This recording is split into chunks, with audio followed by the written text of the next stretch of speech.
Question. How does one man assert power over another? By making him suffer. Exactly. Obedience is not enough. Power is inflicting pain and humiliation, otherwise you cannot be sure. Power is tearing human minds apart and putting them together again in new shapes of your own choosing. Power is not a means, it is an end. In our world, there will only be triumph and self-abasement. Everything else we shall destroy. The past is forbidden. Why? Because when we can cut man from his own past, then we can cut him from his family, his children, other men. There is no loyalty except loyalty to the party. There is no love except love of Big Brother. All competing pleasures we will destroy. If you want a vision of the future, Winston, imagine a boot stamping on a human face forever.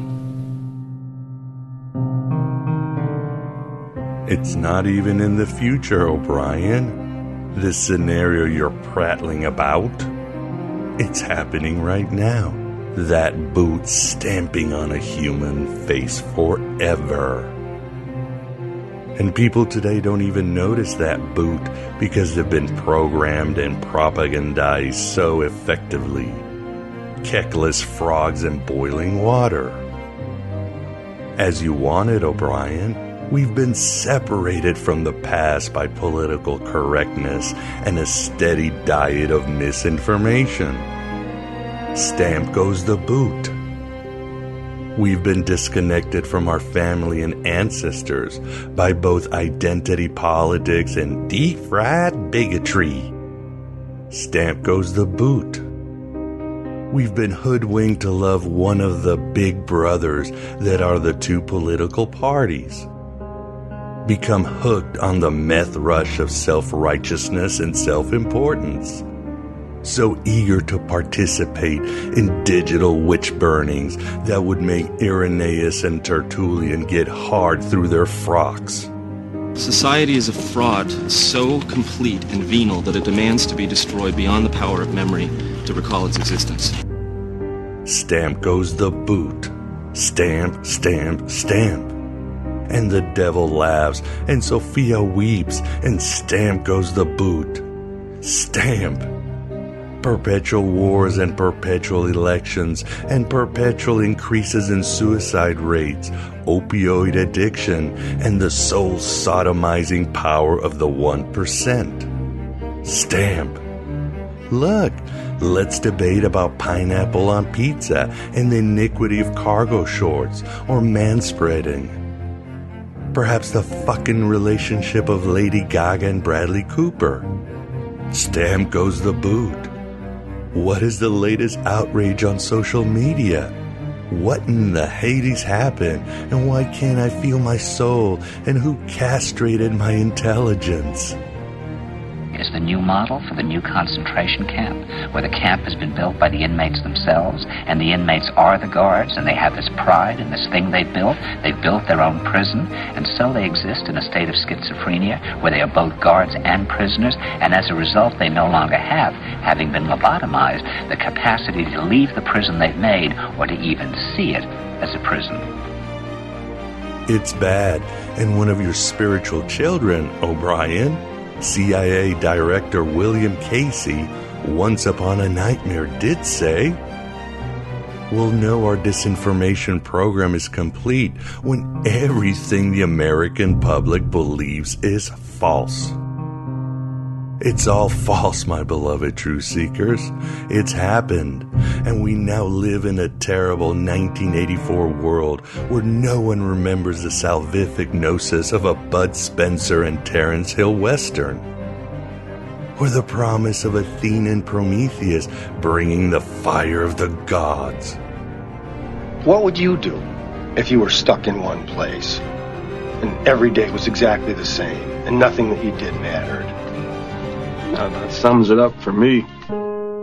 As the book of Enoch says, Wisdom went forth to make her dwelling among the children of men, and found no dwelling place. Wisdom returned to her place, and took her seat among the angels.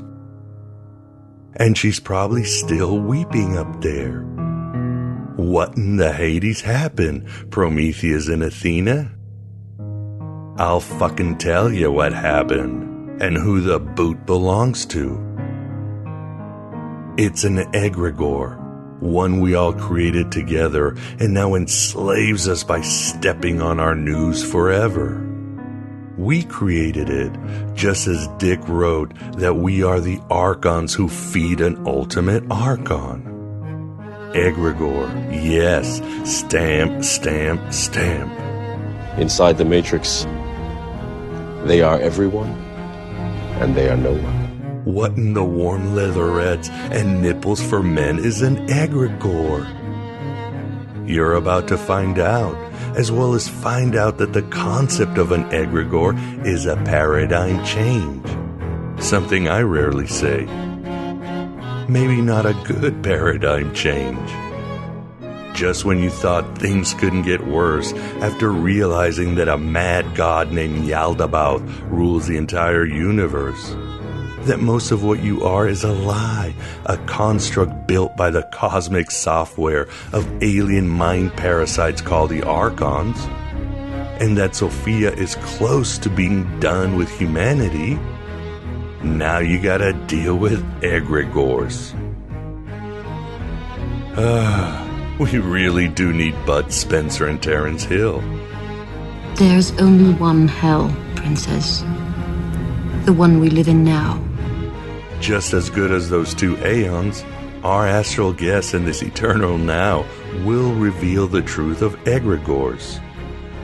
That is the brilliant Mark Stavish, who materializes at the virtual Alexandria to discuss his game-changing book. Egregores, the occult entities that watch over human destiny. Incredible work that's already getting pushback from status occultists and fluffy bunny neo-pagans. Those slaves of the demiurge see it as dangerous.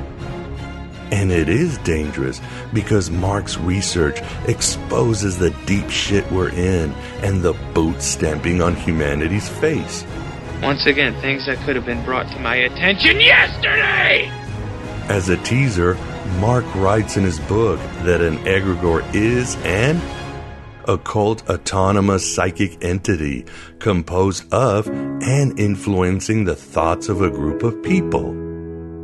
A home or conduit for a specific psychic intelligence of a non-human nature, connecting the invisible dimensions with the material world in which we live.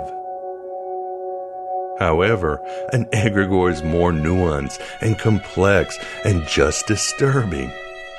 So don't go anywhere, because this is our last chance to convince Sophia to return to us. I don't want to interrupt. I'll just get started on the apocalypse. Oh, and I almost forgot. Welcome to Aeon Bitnostic Radio. Welcome to the machine, my son, and the means to escape it. Welcome to the desert of the real, oh you veterans of 1,000 psychic wars who have set the controls to the heart of the sun. Welcome to this eternal My Dinner with Andre, where we're running with those searching for the truth and avoiding those who have found it. Where we're creating better than the creator gods and their egregore producing butt slaves in the establishment. All that matters is you and how beautiful you were before that boot came down on your face. And how you're going to gain that beauty back and that fiery gnosis that will go beyond stealing fire from the gods, but creating your own celestial fire. And Athena and Prometheus will fist bump. We are perpetually trapped in a never-ending spiral of life and death. I often think about the God who blessed us with this cryptic puzzle, and wonder if we'll ever have the chance to kill him. And yes, I am your host, Miguel Connor. But it doesn't matter, because you're the final authority, and I am but a humble servant who badly wants you to become the best archetypal version of yourself. That shining crazy diamond with that forbidden wisdom of the Gnostics. Mark's impressive interview will come a long way for this, as well as your divine remembrance and other anamnesis. You'll remember your heroic destiny, maybe even Bud Spencer and Terrence Hill. I gotta have more cowbell! As a bonus for patrons and members, beyond the full interview, I'll also include a clip from our interview with Gary Lockman where he discusses egregores, based on his book, Politics and the Occult. It's worse than we could have ever imagined, but we are the true seeker warriors and champion eternals. We like tragic odds because our lives have been mostly tragic until we shove that red pill suppository where the sun don't shine. We're done making the best of it, or believing in there is God's plan, or it will all work out. We follow the words of Arundhati Roy, who said, our strategy should be not only to confront the empire, but to lay siege to it, to deprive it of oxygen, to shame it, to mock it, with our art, our music, our literature, our stubbornness, our joy, our brilliance, our sheer relentlessness, and our ability to tell our own stories. Stories that are different from the ones we've been brainwashed to believe. What unites people? Armies? Gold? Flags? Stories. There's nothing in the world more powerful than a good story. Nothing can stop it. No enemy can defeat it. And who has a better story? To end, to summarize this, to get into that Gnostic Barry White groove, here is a powerful poem by Connor McCormack, which you can find on Medium. It goes, we stand, we aghast, o'er scenes of dire circumstance, peddled by misery merchants, subtle as fork-tongued serpents, fanning the flames of Pharaoh's furnace with their screeds of haughty sureness. Believe them not when they say we are doomed to rot. Stop your ears to their brazen fiction of eternal contradiction. Break the bonds of archonic prison with the lightning bolt of Gnostic wisdom, with which the living gospel's written.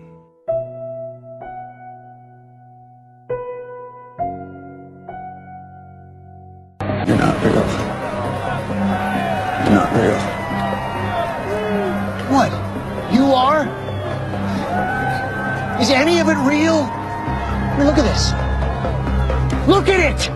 A world built on fantasy. Synthetic emotions in the form of pills. Psychological warfare in the form of advertising. Mind-altering chemicals in the form of food. Brainwashing seminars in the form of media. Isolated bubbles in the form of social networks. Real? You want to talk about reality? We haven't lived in anything remotely close to it since the turn of the century. We turned it off, took out the batteries, snacked on a bag of GMOs while we tossed the remnants in the ever-expanding dumpster of the human condition. We live in branded houses, trademarked by corporations, built on bipolar numbers, jumping up and down on digital displays, hypnotizing us into the biggest slumber mankind has ever seen. You have to dig pretty deep, kiddo, before you can find anything real. We live in a kingdom of bullshit.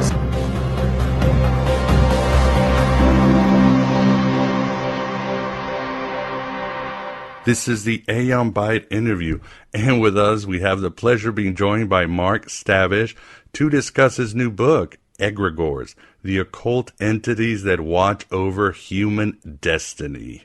Thanks for being here, Mark, and welcome to Aeon Byte.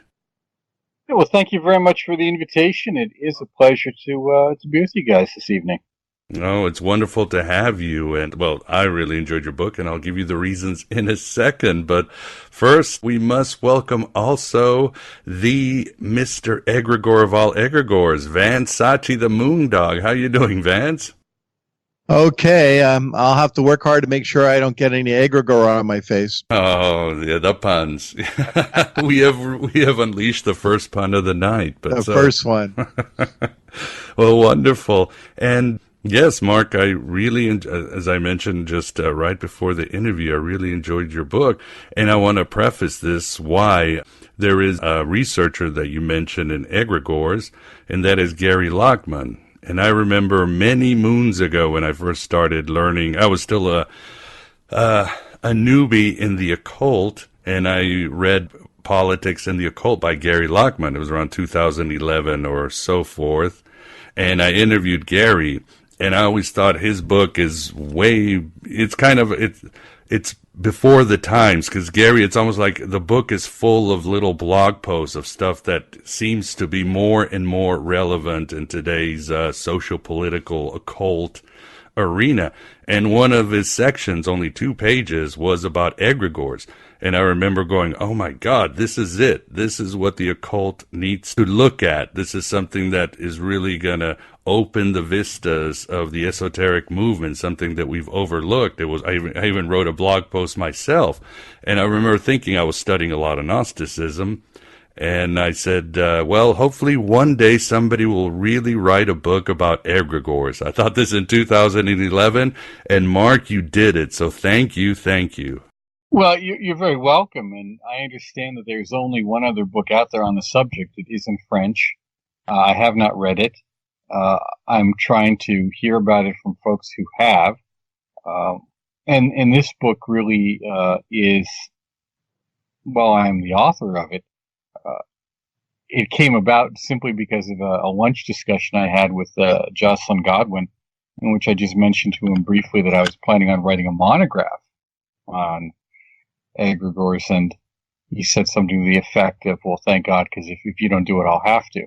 So I just, after lunch, I went home and I took all my notes together, and very shortly the first draft was done, and had different folks look at it, and we went over it back and forth, and we did want to expand on it. We want to make it bigger than what it is.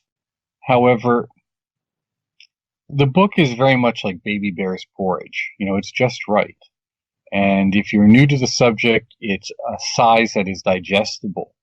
It's a good sized book without being intimidating, and it gets you to the subject matter. And once you've understood it, then you can begin to work out examples of it in your own experience in life. You don't need me to do extra chapters pointing to his other additional historical or, current events kind of circumstances or examples. You can find them on your own. So after it was written, it really went out to intertraditions. They were thrilled with it. And the book has, and here, no pun intended, has taken on a life of its own. People find when they read it that they now have a word, a term which they can say, that's it. That's the experience I've had, or that's the experience I'm having. That's it right there. So they can identify with it, and they begin to see what is possibly going on in their lives. But it's also a very frightening book because it suggests that we're awash in these kinds of collective forces, and that it's extremely terrifying to think that how often we're being influenced by groupthinks of different types within our social encounters and daily life and even dream life, as the book suggests. So from a esoteric point of view, a few people have really responded very poorly to it. And it's quite surprising, because if you just pay attention to the book, you notice that I'm not making any of this up. These are all widely respected sources that I'm using who mention it, often in passing, such as Gary Lockman's book. It's mentioned in passing. Or I think probably Jocelyn Godwin was one of the few people who who really dealt with the topic at length, and even that was maybe 4 or 5 pages in his book. I believe it was The Golden Thread. So there you have, again, this notion that within particularly Western esotericism, Western occult practices, but mostly of the initiatic nature. When we think of Western occultism, we tend to think in terms of things like alchemy or astrology. Even when we think of Kabbalah or Kabbalah, we think often in terms of ceremonial magic. So the notion of the egregore isn't either well developed or may not even be strongly present at all. However, when we move into initiatic societies and occult groups and workings, lodges, covens, all types of group activities, that's when we begin to see, or not, but it's still present, the existence of these things we call egregores.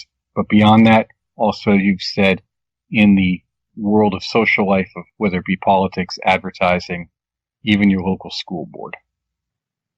Oh, I would agree. And again, when I read Gary's book, again, it's almost like I looked around and I looked through history and I said, aha, aha. And after reading your book, even you expanded so well, where again, you can take this psychologically, spiritually, personally, and your book is not just scholarship, but is your personal views. You give ways to deal with egregores, which I hope we get into. But I'm surprised. I know people have their paradigms, gods, spirits, blah, blah, blah.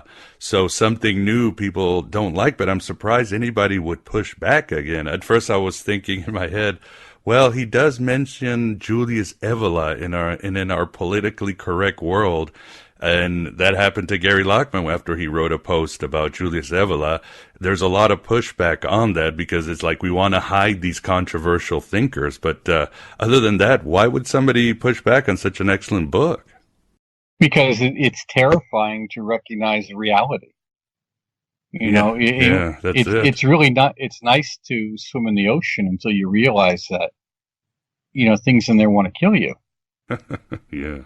It's like a good friend of mine. He's an engineer. He sends satellites into space. He's an accomplished occultist, and said after they were down, they sent a rocket up, and it's one of these things where when you put this guy said, when you push that button, just remember there's 2,000 things that could go wrong and only one that can go right. Think about that's the kind of world he lives in. Okay, I mean there's a very precision, thought, analysis, cause and effect. Thoroughly understood. Everything is, it goes perfectly. He goes for a stroll down the path. Suddenly he realizes as everything gets quiet, because he's in the jungle, everything here wants to kill me. Whether it's the bugs, the frogs, the birds, or the panthers. And this is an aspect of nature that we forget. And even in occultism, we forget when we talk about as above, so below. We forget that there's an aspect of the psychic domain which is parasitical as well. I would agree, and I was thinking, wow, I've been studying and writing about the demiurge and the archons and saying, well, these are some very big bad guys that's almost impossible to defeat. And now, oh my God, now with the egregores, we've got, it just gets more complicated. And like you said, it's a million ways to kill you and a million ways to approach it, but I'd rather have the truth. So why don't we start unpacking the concept of the egregores for the audience? So as far as the name, what does the name originate from? Well, we see it in some of the classical literature, and it appears to mean watchers. It's Greek, it means watchers, and it is often associated with the idea of the fallen angels at times, although not exclusively. And this idea that there are invisible beings which observe humanity and assist in different times. And assist is a relative word, as I've just said. These things have an agenda. We may not know or understand what that is. And, just as a panhandler has an agenda, or everyone doesn't make it good or bad. It's a reality of the world we live in, and exist in not just our world but the cosmos. Everybody's got an agenda. So you have these invisible beings that we can connect with or communicate with. And in turn, a kind of conduit is created. Now, that conduit between the visible and the invisible, I call it a conduit, kind of like maybe a wormhole, if you want to think of it that way, or like a funnel, okay, where the short end of the funnel is, well, actually, the small end of the funnel is actually in the invisible, okay, where the entity is, and the big end of the funnel is down here, sucking us up like a Hoover vacuum. Yeah. You know? And it responds to our dedication and devotion. And that's where the classical notion, the classical priesthood had this notion that through sacrifice, devotion, the various deities could be appeased or brought into some kind of positive or at least neutral relationship. They wouldn't be hostile to it. And that is a classical notion. And then, of course, we have the other notion, which is more modern, which is that of any kind of collective thinking process, which is never truly explained.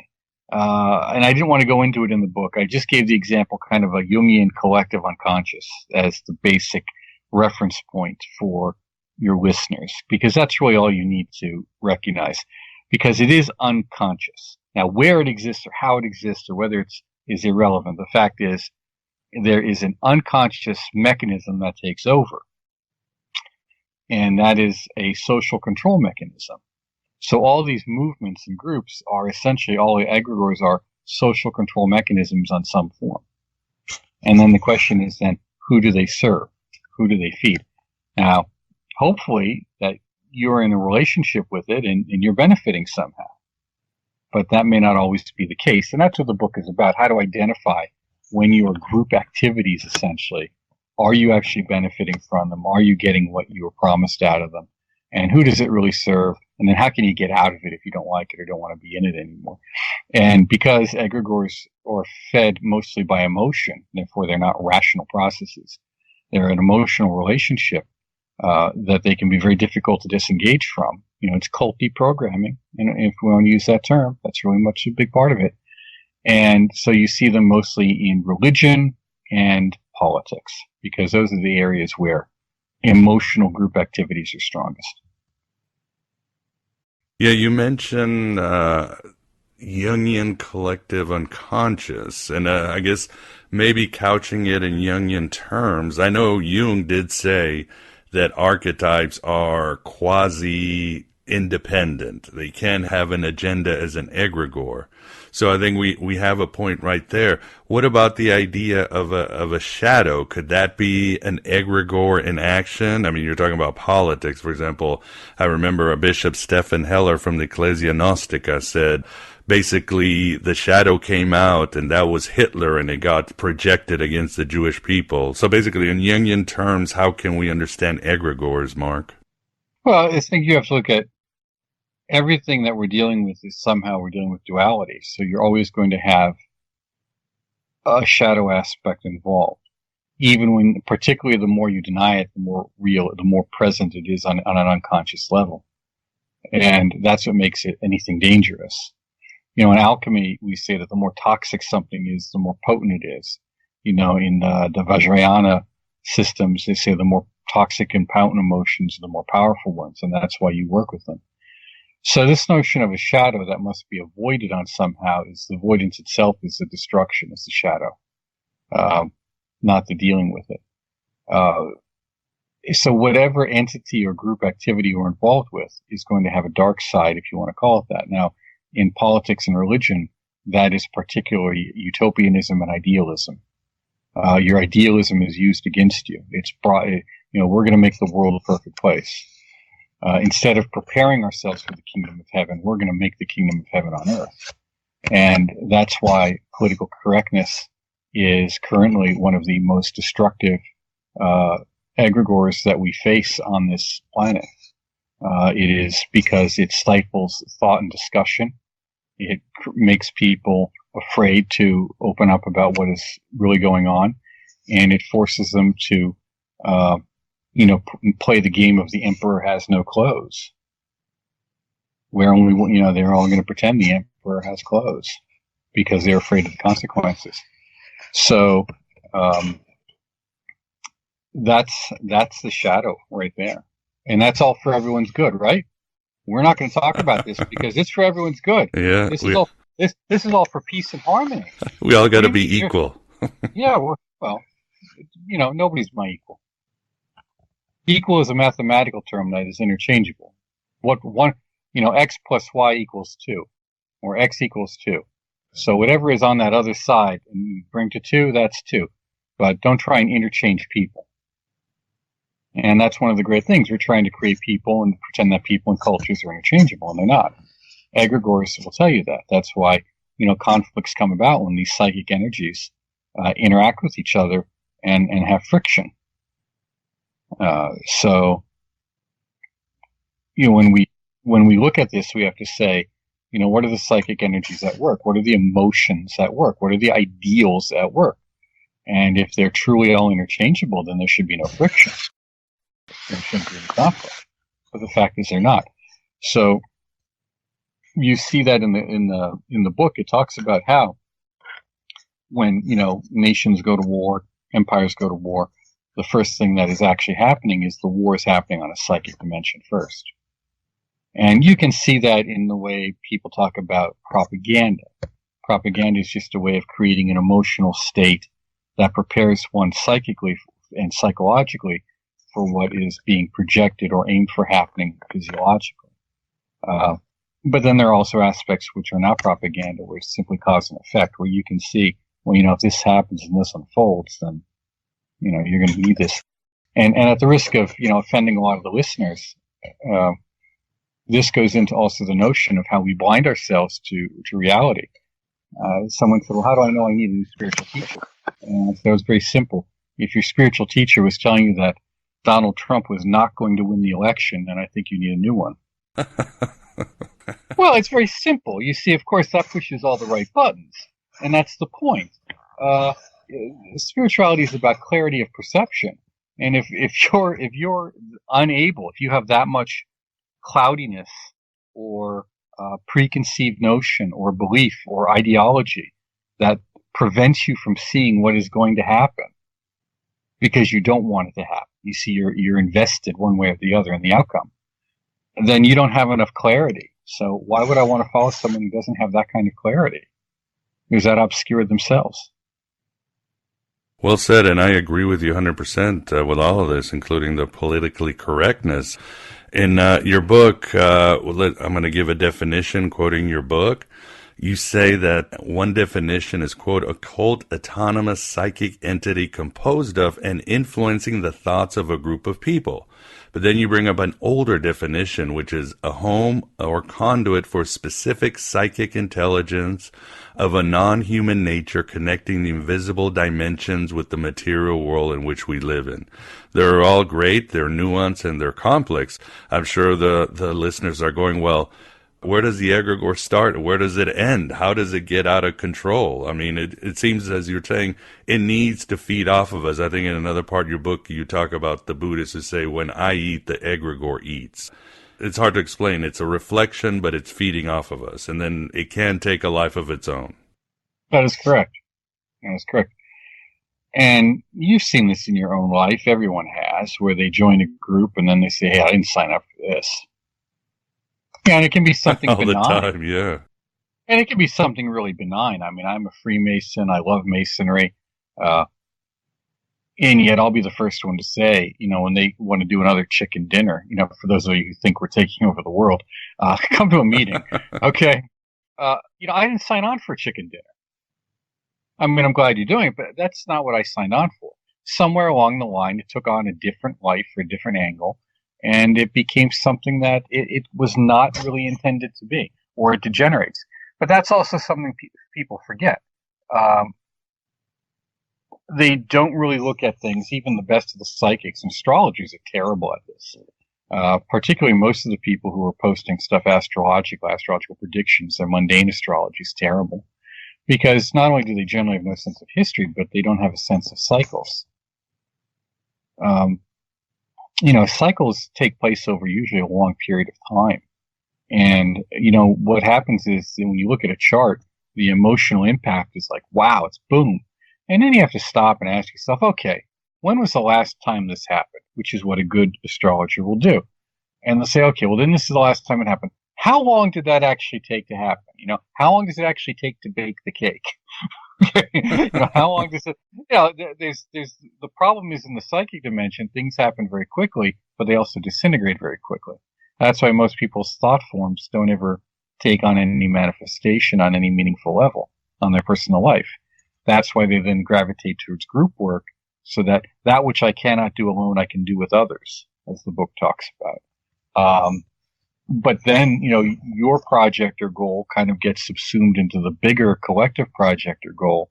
And then at some point you say, oh, I didn't sign on for this. Like when it becomes a lifestyle rather than a goal,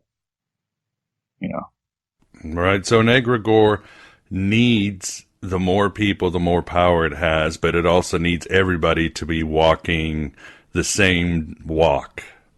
Exactly. Or close to it, or within a narrow margin of activity. And you've seen this all the time, the zombie look on people's faces. I mean, I love I love Thich Nhat Hanh, but I remember, 15 years ago going to an event with my wife up in Massachusetts. She wanted to go see him, and he was wonderful. But there were hundreds of his followers on this campus, and they were all zoned out. And she's looking at him, geez, and I am too. And it's not, I just use him because that was a strong example of so many people in one place. You see similar activities where groups gravitate towards more of their own, which is really ironic because you see in the new and emerging religious movements, almost all of them are being radically politicized to left of center. So there's no real diversity within them. They're all pretty much the same thing. And you see that whether it's in Western Buddhism and its converts, or whether you see it in neo-paganism in its various forms, or you see now the great struggles in the OTO, the Ordo Templi Orientis. I'm not sure how it's going in the various Gnostic churches. I haven't paid too much attention to that. But you even see it in some discussions. I just read an article regarding New Thought, which was nice, but it was nuanced again along the same direction. And my response was, well, New Thought has always been very individual. It's not about the collective or the group. It's about the individual, and they can come together, but it's about the person, not the group. So moving it into that group idea is against its basic foundational premises. So that's another thing you have to look at. How much emphasis is placed on group, group, group? And then you say, that's fine, but what am I getting out of it? What am I getting in return? But don't you also say that what an egregore also needs is a narrative? It needs to control the narrative, or there has to be one collective narrative to really get the engine going. Oh, of course. And that's where you see probably the easiest example of that is in, Buddhist converts in the West. I mean, they recreate these, and I love Tibetan Buddhism. I've had fantastic experiences and wonderful relationships with Nyingma lamas, but across the board, everyone is creating Disney World. I call it Buddha Dharma Disney World. In these retreat centers, it is a bubble. And a lot of the folks in there live in a bubble. They really don't understand how the world works. Okay, and that's because everything is constantly self-referential. Even when it discusses, and this is one of my great complaints about Tibetan Buddhism in particular, but Buddhism in general, is whenever you criticize it, it always wants to be criticized on its own terms. So that's wonderfully self-referential, so it never has to actually explain anything. Yeah, and you've seen it elsewhere too, but that's just one that's very common. Yeah. Well, Mark, don't you think that one of the basic things that keeps that going is survival? Every entity wants to survive. And so that's what I found with all these groups is that eventually you see that thread of, well, the group has to survive even if the individual comes and goes. And there's some truth to that. That's what we call tradition. So the notion is, what is tradition? And someone said it's a gift I give to myself in the future. Because if you believe that you're going to reincarnate, then you want to have some spiritual path to follow. There's got to be something for the future. I mean, I've been a strong advocate of group work, my entire life, and a strong advocate of creating things that will last into the future. But that takes real work, not just some good ideas and some good intentions, and then letting yourself get jerked around and manipulated. Right. So, and that's what I'm talking about, this kind of blindness that goes on. It's widespread. I mean, that's the point. It's widespread. So, but you're right. I mean, people are they're food for the moon, as Gurdjieff said. They're food for the moon. Back in the day when I was, active in the Rosicrucians, it wasn't for long, but they'd have these meditations every week, and everybody was supposed to concentrate on one thought. So here you could see them creating that, massive egregore, using the AMORC as the body of the egregore. And, one day I was sitting there and all of a sudden I realized there's something evil lurking, like you were talking about the shadow. And it turned out that, I don't know if you remember back then, but there was a whole controversy up at the top of the AMRC. And this imperator was trying to take over, and he was embezzling funds and the whole thing. And so, again, he had his own agenda. Well, that was the Great Stewart affair. And there's a question as to whether he was actually even embezzling them at all, because the way the court case ended was somewhat dubious. But that was a very intriguing time, because, I was no fan of his successor by any stretch of the imagination. But the whole situation was a messy one. And you're correct. You're correct. In what had happened there is who, you see, an egregore, after it's really strongly created, can be directed by, the people who start it, or the person who starts it. So you can create these wonderful notions and ideas, but what actually that energy is used for is uncertain. Now, it's fantastic to watch because, I have wonderful experiences with Amorc. I have wonderful respect for what its place in esoteric history. However, to watch what happened, having been around at that time, intimately involved with what was happening, and watching the whole thing collapse, to watch an organization go from, at that time, roughly 45,000, I think, members in the English-speaking jurisdiction down to about 4 or 5 as they have now, is stunning. It never recovered. It never recovered from that event. So, what happened to the spiritual force behind it? What happened to the egregore behind it is the question. I was actually invited to the 100th anniversary of the lodge in Boston, which was 2 years ago, I think. And then I was uninvited from it. I was told. Oh, how come? Apparently, I guess someone didn't like an essay that I had written, critical of egregores. Oh boy! So I guess at the time there could only be one alpha male, present. And since their chief beta boy was invited, and I say that somewhat sarcastically and dismissively, but it's unfortunate because these were good friends of mine, and they're very embarrassed about having to uninvite me, and very embarrassed about the whole situation. But I bring it up as a perfect example. And I don't hold it against anyone. I just hold it up as a perfect example of how these things can really have very damaging and destructive actions on people. Well, yeah, it's the coherency. They want the coherency because that's the lifeblood of an organization / egregore. I've always thought of organizations as living organisms. Well, they are. Have collective thought. They are egregores, in my mind. Yeah.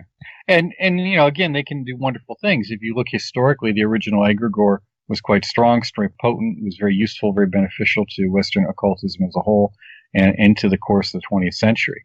So I would not want to put that in a negative light, but it shows that they're living organisms, which means they have a life cycle and an arc. And Amorc was always very clear, since we're talking about them, about their 108-year cycle. And we always used to say, well, how does that fit in now? How does a 108-year cycle, how do you nuance that now with all these buildings and facilities? Yet we see, the light. I remember Arthur C. Piepenbrink saying to me in 85, 86, and he was Supreme Treasurer, I think, Supreme Secretary at the time. And he said to me, the order's on a downward cycle. And we're looking around, and what do you mean? How can this be on a downward cycle? But, it's like anything. When you're at this kind of peak point, you often don't realize that when you're at the peak, the next step off is a long drop.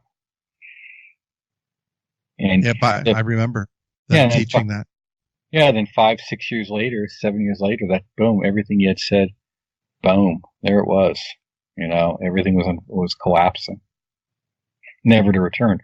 Now, that's problematic because there are powerful egregores that are out there that, as they're fighting one another and eating one another, we need powerful forces on our side too to align ourselves with in a certain way. And I don't want this to sound too combative, but life again is in many ways a struggle and a battle, whether we want to admit to it or not. Particularly to escape the clutches of what we'd say samsara or duality, or the illusions of Maya, this magical net of creation. And how do we get, in that Gnostic sense, how do we get beyond the eighth sphere, right? I mean, that's how do we get beyond? Exactly. So we need to find mechanisms and conduits to do that, as well as ultimate our own freedom. So I hope that helps your listeners a little bit. No, that's really well said, Mark. But I think we probably should give more examples because, again, like an egregore, like anything in the occult, you can talk about it, but until you experience it or you, as you say, really examine yourself and the groups around you and how prevalent it is, you might not get it. But so, for example, I think in your book you talk about, for a modern listener, the idea of AI or an algorithm might be similar to an egregore, right? Yeah, that's a good example, and particularly now our obsession with computer technology, robotics, consciousness, and transhumanism. This is a really important topic because, again, these are topics I have to tell you, 15 years ago, 20 years ago, I didn't really think much about them. I didn't care about them.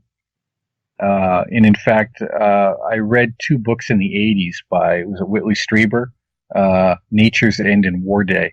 And I didn't read his book Communion. I just thought I wasn't interested, Yeah, I read these books and they were very good, but I thought, well, yeah, so what?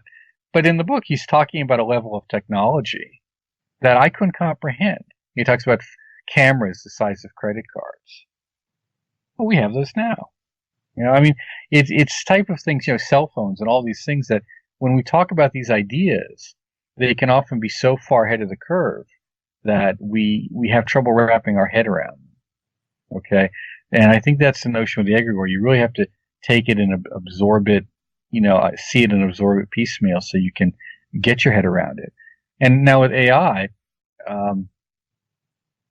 we're looking at, I've always said to someone, okay, now if we have an artificial intelligence and something is semi-sentient or takes on sentience, whatever that means, how do we know that this sentience isn't some clopothic entity or something from the abyss or what have you? How do you know that? You don't. Something gets through. Well, look at Netflix, and what is the predominant theme on Netflix? Dystopia. That's exactly. It. So the image it wants to create is dystopia. What is the thing that we are free to criticize? Christianity in any form. What is the thing we're not free to criticize? Okay, so you look at this and you can begin to see where your attention is being directed, and with your attention, your emotions, and with your emotions, your actions and your money. And that's how advertising works. Yes, yes. I think our tech society is one of the biggest, most powerful egregores there is, because it seems that it's intent on sucking everybody into it, either using them and discarding them when they're no longer needed, and so forth and so on. I think eventually they want to replace we humans and organic life with something else. That's what I think that egregore is doing. Well, I agree, and the reason is very simple. I mean, I had a phone call last week, and I rarely do this, but I looked at the number. I didn't recognize it. I thought maybe it was my son calling from maybe friend's phone or work because I was waiting for a call from him. And I answer it, and it's someone telling me to contact my state rep to increase minimum wage. And I listened to it. I said, hello. And it wasn't it was a young girl who answered. Wow, this is amazing. I said, wow, this is amazing. I actually expected this was a robocall. She goes, no, I'm here. She goes, would you like me to put you through for the call? I said, no, I just want to ask you a few questions. I said, so you want me to contact my state rep? I said, just by the way, I already did that in person. I was speaking to him a couple weeks ago. So, that's not even an issue. But let me ask you a question. Now, how old are you? She said, well, I can't really say. I said, well, I'm going to guess your voice. You're probably around 18 to 20. Okay. And no, I said, now, have you been in a McDonald's lately? He says, I don't see what this has to do with it. I said, have you been to a McDonald's or a Burger King lately? Because if you have, you would notice that all the checkouts are increasingly automated. If you've been to a grocery store, if you've been to a Walmart, everything is increasingly automated. So they have robots now that can pick strawberries and raspberries. There are self-driving cars and self-driving vehicles. They even have some robotic machines for construction work. I said, those machines don't call in sick. They don't ask for raises. They don't unionize. And they work all the time. I said, now, if we go for increasing minimum wage as you want, more of those entry-level jobs. I said, I love my son. He's got his first job, but it's not worth more than $7.25 an hour. It's just not. That's just all there is to it, So there you have it. Those jobs will disappear even faster than they already are. I said, now let me ask you a question. How much are the people paying you to make this phone call? It was a minimum wage. I said, well, there you have it. They could pay you more, but they choose not to. But you want me to go to bat for you to get more money. You see, and I just told her, I said, do yourself a favor. If you're majoring in women's studies or any liberal arts, change your major right now and go into the tech field, because these jobs are disappearing. Now, again, your listeners may be offended by this, but I don't care, because this is what's happening. You can be offended by reality, or you can begin to adapt to it. Right. And evolution, we talk about spiritual evolution as if there's some predetermined goal in mind. That when you look at the classical studies, the classical teachings, not everyone gets to be immortal. Not everyone gets to survive.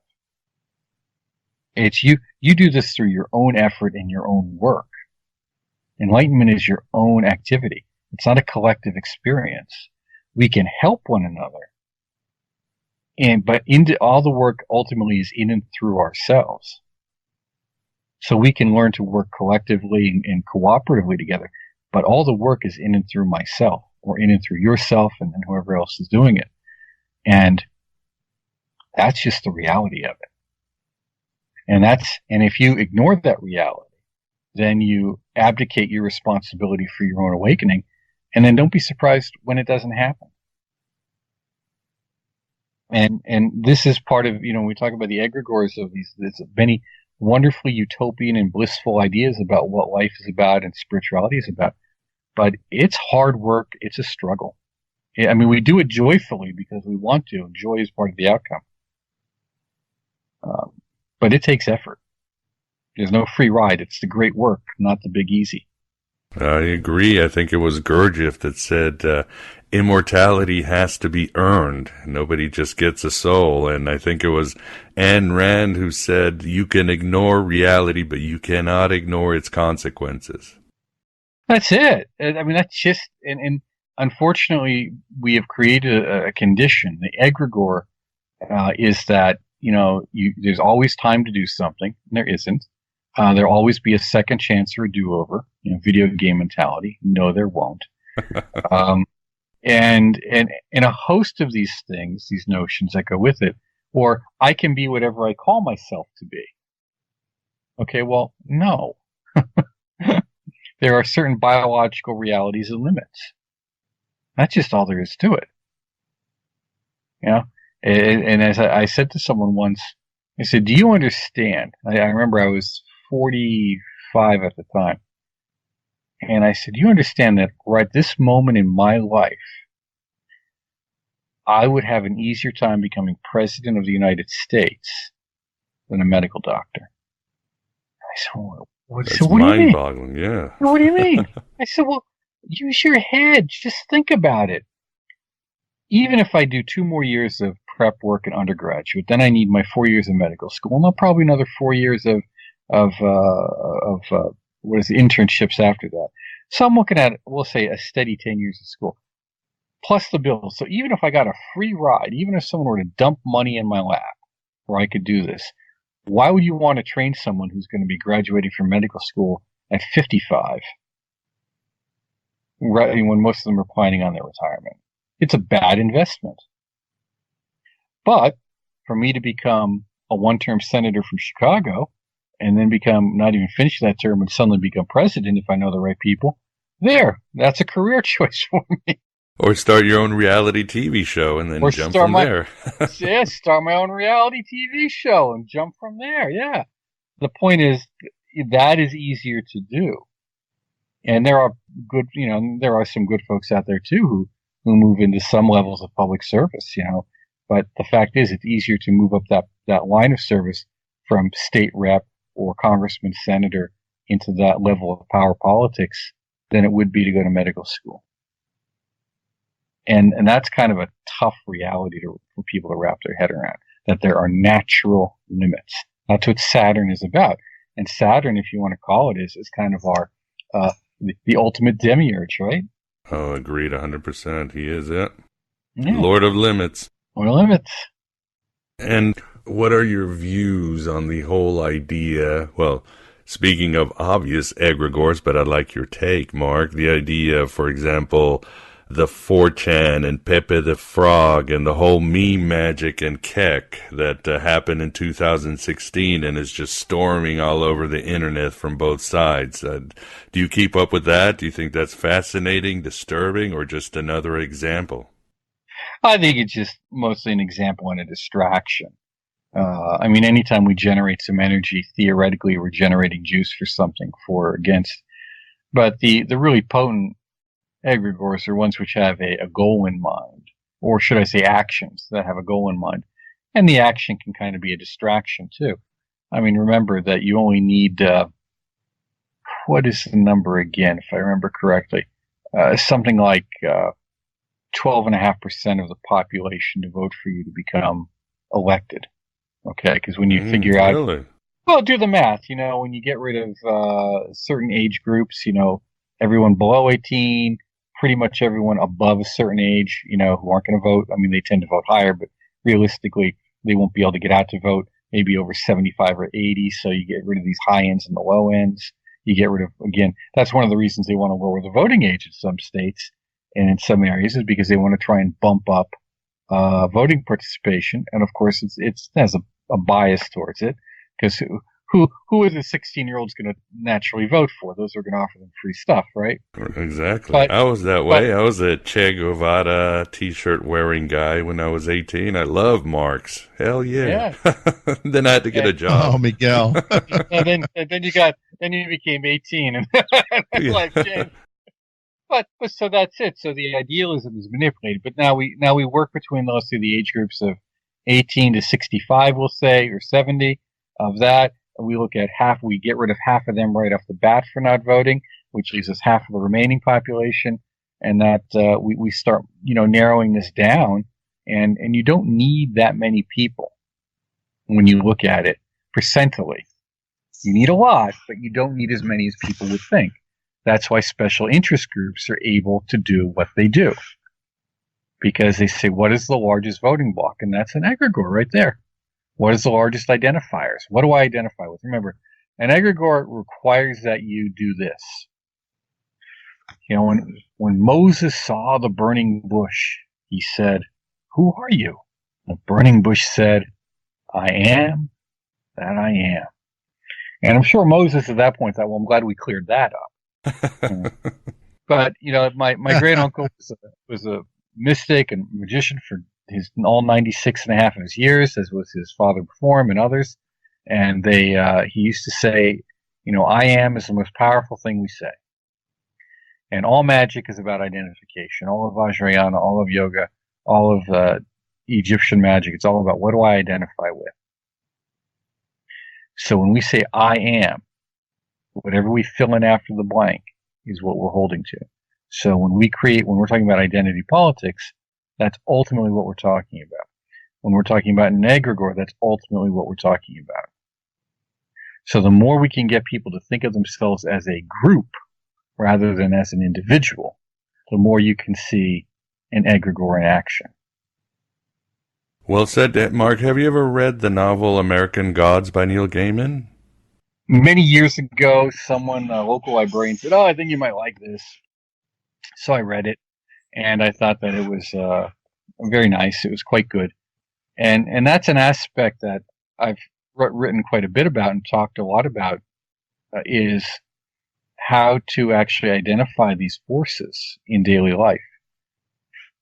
In most magical practices, they're talked about as an abstraction.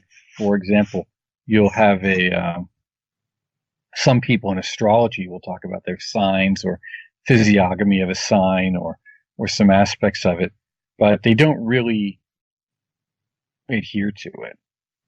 They don't really, buy into it too much. And then how do you look at the energy of a place? And I don't mean, I feel the energy. I'm not talking about nonsense like that. What is the actual energy at work here? How does the landscape, the geography affect your physical experiences, with that your psychological experiences, and with that your then spiritual experiences? And that's where we begin to see the spirit of a place, where energies are connecting into terra firma, and terra firma is reflecting them back, and we're a part of that experience. So American Gods kind of talks around that notion of the gods in daily life. And, when you look at things, you have to do that. You have to look at, okay, I had a boss who was mercurial. He was a wonderful air creature. He was always moving, always smiling, very cherubic. Hands were always straight down at his side and out like little propellers or little wings. He was a wonderful fellow. But, back and forth, couldn't make a decision to save his friggin' life. Yeah, it was because I was thinking in the novel, basically the gods start out with a desire of the tribe, a child is sacrificed, and everybody pours in their shadow or desires, a hope. In one part, even writes, people imagine and people believe. And it is that rock solid belief that makes things happen. And these, I would say, egregores, they gain personalities. And of course, as you remember, Odin, who used to be all powerful, but he's lost the emotion of the Scandinavian people and the Germanic people. So he's lost his power. So now he wants to try to get his power back by, what else? Start a war. So I thought of your book because this is egregores in action, wanting to make a comeback. Oh, exactly. And, these entities exist on different levels. They connect to the land on a way that we just don't grasp anymore. And they connect to the place and to the blood. In Vajrayana, bodhicitta is not compassion. That's just part of it. The real bodhicitta is the red and white essences, which is the blood and the sperm, which is manipulated and purified through various processes, both internal and external, for the creation of the rainbow body, or for the projection of the Tulku. Their version of what you might call Crowley's Moonchild. I mean, this is what's really going on. And it's the same thing with the notion of, the life is in the blood. You hear in the Old Testament, the Nefesh. What does that really mean? So we can, in our mid-20th century California New Age, New Thought, New Age style, like to think that everything is sunny, and rosy, and everything's beautiful. But that reflects that particular view of culture and wealth and opportunity. And that means everything is very mental, these very mental structures. But how does that then transfer down in through the body? We talk about body, speech, and mind, or thought, word, and deed. What is the physical response or reaction to these thoughts, and feelings, because that's a continuum. The egregore exists on a continuum, just as we exist on a continuum, just as everything exists on a continuum. And how do we recognize that and utilize it for our benefit and not be used by it? And when it comes to these invisible beings, there's a tremendous amount of naivete within the occult community about them. Arrogance and naivete. And what do you think this arrogance is based on? Just Western culture, or what's on? Because, I mean, what do you think? No, that arrogance is in a lot of cultures. The part of it is Western culture bashing. You know, that's part of the arrogance, too, to think you know better than your ancestors, your predecessors. A lot of it has to do with the destruction of traditions, in that the folks are always constantly, self-taught. These self-taught systems. They're woefully incomplete. You need someone to help hold your hand through these difficult proceedings. I mean, Regardie spoke about that, the need for psychotherapy prior to magic. Magic is just going to amplify whatever you bring to it. It's going to bring it out. The same thing with a lot of these other practices. So you have to be able to deal with what's deep inside of you. No one comes to the occult for good reasons. They come to it because their life sucks and they want it changed. That's the first thing.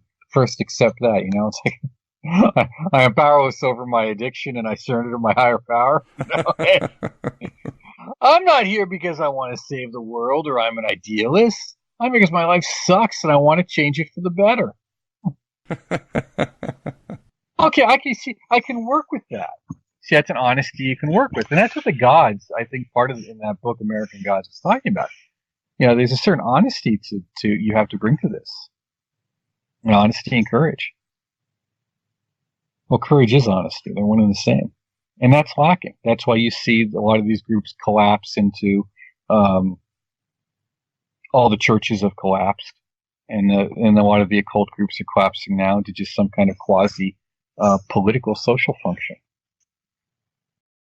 Very well said, and I would agree, but I think we are at the end of this interview. Vance, thank you very much for keeping us company. Oh, it's been very interesting. I like this subject a lot. Nice meeting you, Mark. Oh, thank you very much. It was a pleasure.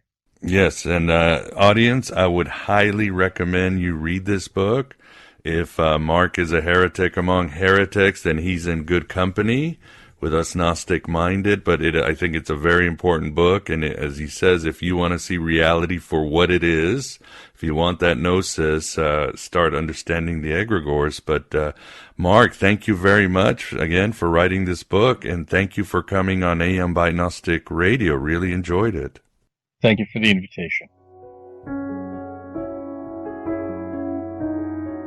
And there you have it, my beloved truth seekers. The first part of our interview with Mark Stavish on his new and groundbreaking book, Egregores. The intensity only increases all the way to dial 11 in our second part. We loop back to talk more about Gaiman's American Gods, but we skipped a part of what a piece of crap the TV adaptation was. Mark speculates on whether there are good egregores, then shifts to Tibetan Buddhism and their dark gods and egregores. Of course, we get practical and offer insights on how to deal with egregores once they take over you. Does exorcism work with egregores? And did H.P. Lovecraft, ever the rabid materialist, somehow create egregores we're still trying to deal with in the 21st century? Mark II provides his warnings on gurus and what to watch out for in the false ones. And much, much more. As mentioned in the intro, for patrons and members, beyond the full interview, I'll also include a clip from our interview with Gary Lockman, where he discusses egregores, based on his book, Politics and the Occult. This is serious shiitake mushrooms, and I think my spiritual testicles just dropped after talking to Mark and reading his book. So please become a member patron at Patreon for the full dope. Damning your soul has never been this cheap, but you'll get your spirit back. And I think you know it's under the thrall of an egregore too. Your support is the only thing keeping this Red Pill cafeteria open. So please help out. Go to the God Above God Dad Cam for the means and the rewards, or just message me. And like I always say, if you've got holes in your pockets due to the monkey shines of Archons, let me know, and I'll give you a full show on the burning house. We're all in this together against all those egregores and Archons and demiurges. Don't know if we'll win, but like I said, we'll get our spirit back. Thanks for being here. Thanks for being yourself, your true self, here in the desert of the real. Hello and goodbye as always.